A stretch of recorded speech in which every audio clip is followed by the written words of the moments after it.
Jeffreys Bay is one of the most famous surfing sites in the world.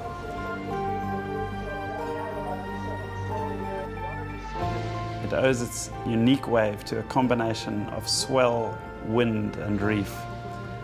It was this wind that originally drew developers to the site to consider the possibility of establishing a wind farm. For me, the process began in the mid-1990s. I was fortunate enough to be part of the team which drafted South Africa's post-apartheid energy policy. We imagined a very different world. At the time, most electricity was produced by Eskom using coal as a primary energy source. And of course, coal has a lot of negative consequences for the planet. We imagined a different world. We imagined private power producers producing electricity from a range of different energy sources, including wind and solar. And we wrote that into the policy.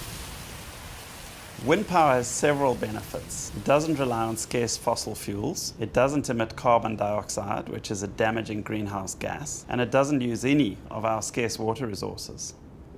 Historically, the main disadvantage of renewables has been the high cost, but this has changed. Wind power is now the cheapest option for South Africa. There's a big shift globally going on, with about 20% of the world's electricity now coming from renewable sources. Jeffreys Bay really is the ideal location for a wind farm for a lot of reasons. First of all, and the obvious one, it has an exceptional wind resource. Really high wind speeds experienced in that area. Second of all, it's located right next to a national road that stretches the whole way from the project to the port, which allows for very simplified transportation of the components to site. The topography is very simple from a construction perspective. And last but not least, you've got the electrical infrastructure present on site, which meant that we were able to connect our project substation into those lines to export the power to the national grid. Siemens were the wind turbine provider. They were responsible for shipping of the components from their factories around the world to the port in Port Elizabeth and transporting the components to site. These are huge components, what we describe as abnormal loads. We transported over 480 abnormal loads. At peak, we had 8 travelling the road from the port to site, some 70 kilometres on a daily basis.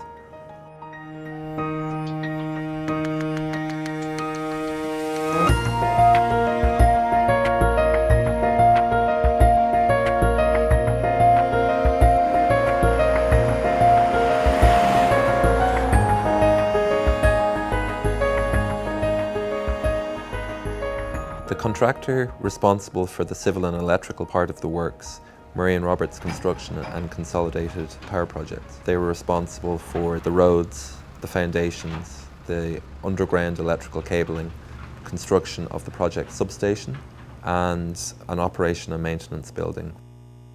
In terms of the construction of the foundation for the wind turbine, you start with digging a very large hole, 18 metres in diameter, 3.2 metres deep.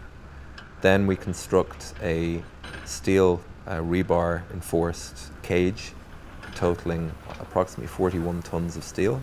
And then on top of that we pour 330 cubic metres of concrete. Embedded in the foundation is 160 hold-down bolts placed in a circular manner, and those protrude from the finished foundation, and that's where ultimately the lower base section of the wind turbine bolts and attaches to. Once on site, the components are carefully placed, all ready for the erection process. The stage is set for the crucial phase of assembling these components into the wind turbine. At all times, the construction process proceeds according to international health and safety standards. In Africa, we have an outstanding track record on health and safety. Health and safety is in our DNA. It's one of the values that we have in the company that we care for the most. The first stage in the erection process for the turbines is to lift the first 2 tower pieces into position on top of the foundation base. The turbine provider and their subcontractors placed a huge emphasis on hiring and training local people to be involved in the process, both on the cranes and the installation front, with a view to them picking up the international experience and ensuring that that stays within the economy and within the industry in South Africa.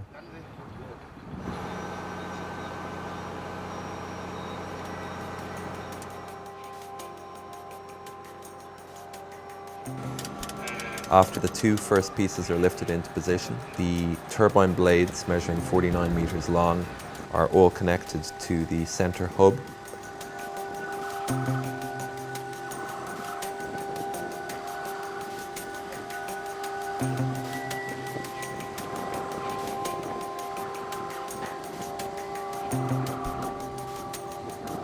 Once the rotor is built on the ground, the next step is to lift the final piece of the tower into position.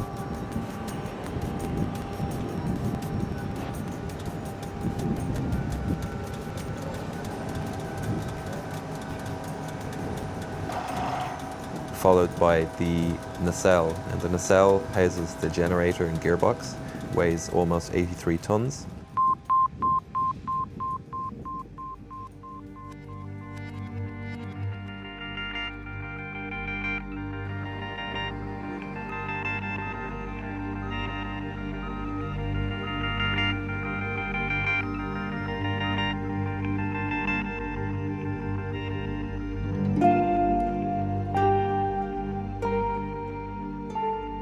Once the nacelle is safely in place, they will proceed with the most complex of lifts, which is the rotor lift.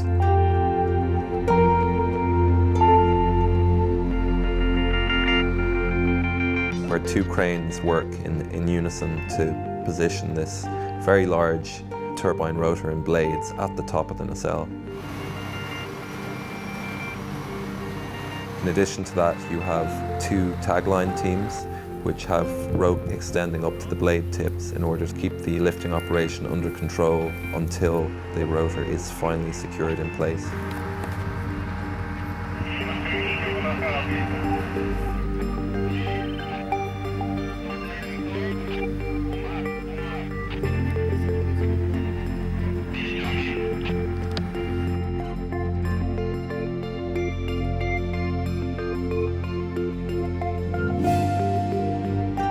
So the Jeffreys Bay Wind Farm is monitored by a SCADA system on a 24-hour basis, and the SCADA system essentially provides some detailed information around weather data as well as turbine data.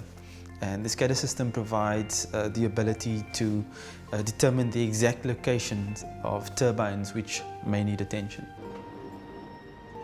Once a turbine is completed, it begins to create power effortlessly and cleanly from the abundant wind on site. But just how exactly does it do this? The blades are designed like airplane wings, so as wind moves over them, uneven pressure is created and they begin to move. The bigger the blades, the more efficient the whole turbine is.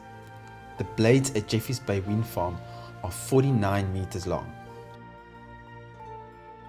To maintain an even steady flow of wind, the nacelle on top of the turbine keeps it facing the wind.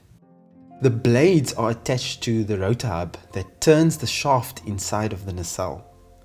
Inside the nacelle, gears increase the rotation speed. The generator then converts rotational energy to electrical energy. The electricity is then transformed to be ready to be fed into the high voltage overhead lines that power the country. In total, the Jeffreys Bay Wind Farm produces 138 megawatts of clean energy, enough to power 100,000 average South African homes.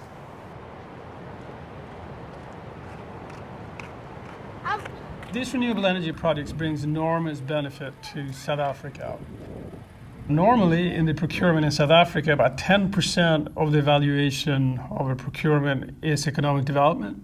In this program, it's 30%. And so what we will bring to the local community is we bring funds to invest in social and economic programs, in enterprise programs.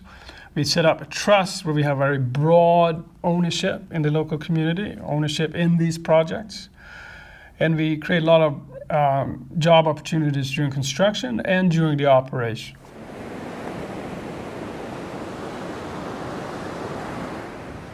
Early in the development process, we identified a local surf school that gives surfing opportunities to children from disadvantaged backgrounds.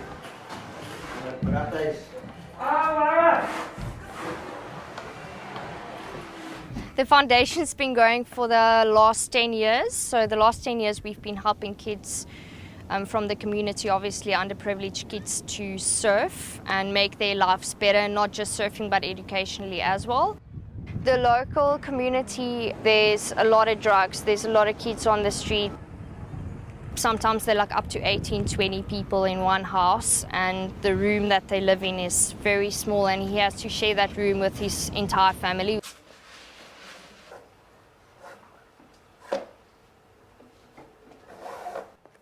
Through them, they inspire so many kids in the community.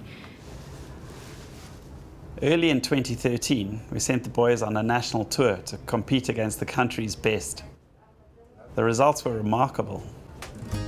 Hi, I'm Jose Faulkner. I'm 15 years old. I've just been selected for the National South African team. My name is Angela Faulkner. I'm 12 years old. And I'm the South African champion under 13 boys.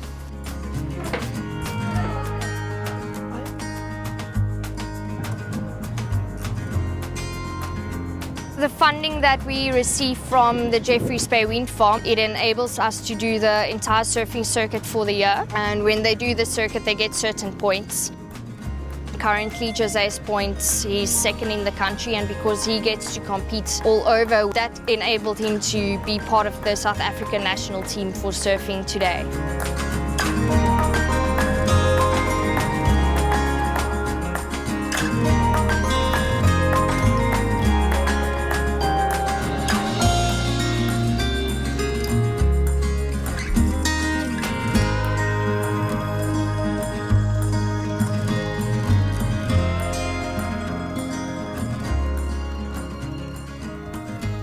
Investing in the local community has always been a priority for Jeffreys Bay Wind Farm.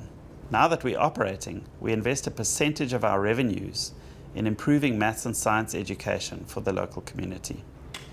During construction, the main priority was job creation.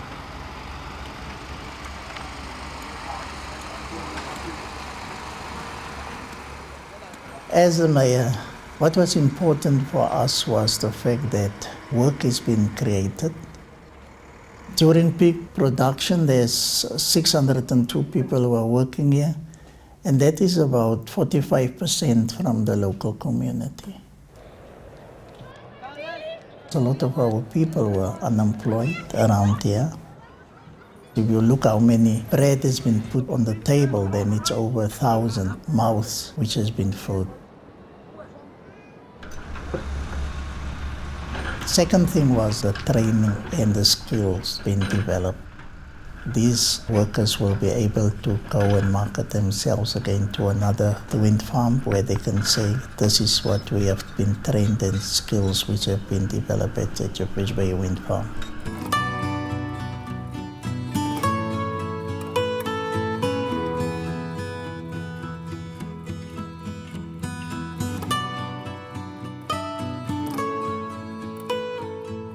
This project has been a great success thanks to the partnerships that brought it together. Mainstream originally developed the project and successfully bid it along with investors Globelec, Old Mutual, Tebe, Enzani, Usizo and the Community Trust. Financing was provided by Absa Capital and the Development Bank of Southern Africa.